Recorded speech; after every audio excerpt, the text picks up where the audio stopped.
Good afternoon. I'm Brian Reagan. This is Tyler Kelly. And we welcome you to our midday meditation. Today we are going to read the entirety of the 10th chapter of the book of Esther. Tyler. So much. And King Ahasuerus imposed tribute on the land and on the islands of the sea. Now all the acts of his power and his might, and the account of the greatness of Mordecai, to which the king advanced him, are they not written in the book of the chronicles of the kings of Media and Persia? For Mordecai the Jew was second to King Ahasuerus, and was great among the Jews, and well received by the multitude of his brethren, seeking the good of his people, and speaking peace to all his countrymen. All right. And so, the book's titled Esther, but the book finishes with Mordecai.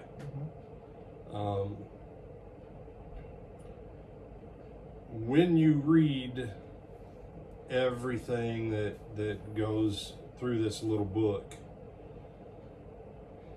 Mordecai's life in many regards parallels like Joseph, parallels like Daniel. He is a foreigner among foreign kings, but because of his diligence in how he handles business, in his personal life, in his business, everything, he rises up. And this is one of those things that it's twofold. One, it's the blessing of the Lord. Deuteronomy, especially for Daniel and Mordecai, Deuteronomy flat says, if you keep the word of the Lord, basically blessings and success will overtake you. Okay? Joseph, yes, Joseph was before the law of Moses, but Joseph, it says numerous times, and the Lord was with him, right? Or the Lord blessed him, or prospered him. But here's the other part. And I'm thinking about Deuteronomy 28, where it says you'll be the head and not the tail. You'll be over and not under. If you're lazy, you don't take care of your business each day, you're never going to go anywhere worthwhile. It's plain and simple. Mordecai took care of his business daily. It was a consistent pattern of life. Mordecai is an example of the diligent man you read about in Proverbs. And what was the result? King of Persia. Mordecai. So when you watch shows like 300 and stuff like that, and you're like, oh. Now you need to realize, you're thinking about the King of Persia or something, and something like 300 or the story of Alexander or something. You need to realize that it was guys like Mordecai that were the number two for the whole country. Technically, for those who are watching maybe from England or India or some country that was a British colony, prime minister and then home minister. That's kind of the structure.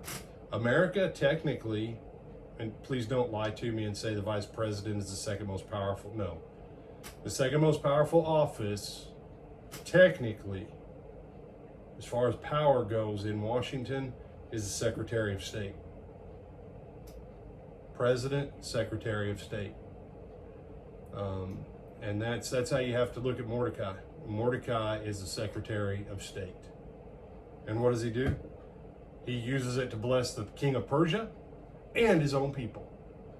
So this old saw about, you shouldn't use your position to take care of people that are that you're partial to.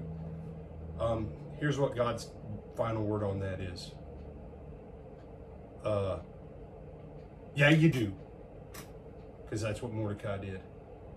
And God's recorded his story that this was a man who was blessed. Do you have some other thoughts on this, my brother? No, sir. You sure? I think it's quite funny that for Mordecai the Jew was second to King Ahasuerus, and was great among the Jews, and well received by the multitude of his brethren. Yes, saving all of your people from all getting killed because of the king's, whatever you want to call him at the time. I guess at the time, second hand or right hand man. Yes, I would assume that would do well for you with your own people. And remember, Haman was, do you remember what Haman was? Oh, was an Amalekite off of the family of Agag, part of the people that Saul spared.